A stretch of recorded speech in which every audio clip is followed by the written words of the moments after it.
everybody, I'm 𝗵𝗁𝗁 𝗕, president of Magellan Healthcare. The whole reason we have this channel is to help you really understand Medicare, original Medicare, and the options you have so that you aren't confused when it's time for you to make some big decisions.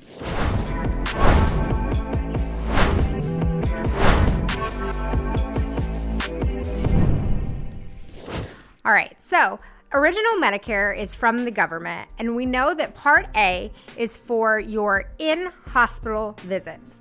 That piece, of course, as we discussed previously, generally is going to be available to you without cost because you already paid into the taxes for years when you were working. Now I kind of want to talk to you about Medicare Part B. This piece does have a cost that is attached to it. Now this piece you are going to pay a monthly premium for.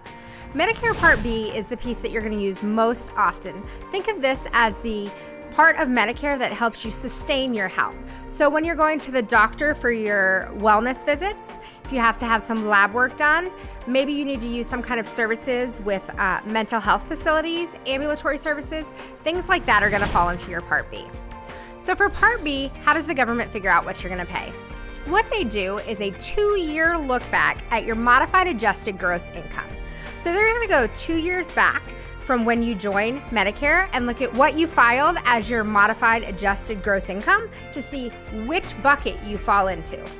Clients in 2022 can expect to pay anywhere from $170.10 a month up to over $500 a month. Now, why do people pay different amounts? Well, as we just discussed, what you pay in taxes deems which bucket you fall into. The government says that if you made more, they feel like you should pay more. So, the more that you made, they add what's called an income-related monthly adjustment amount, or IRMAA, to figure what you're going to pay for Part B. Now, it's also important to remember that everyone who's on Medicare pays this Part B. So a spousal couple will each pay a Part B premium. So if I made $110,000 a year, married and jointly filing my taxes, both myself and my spouse will pay that $170.10 each month while we're on Part B.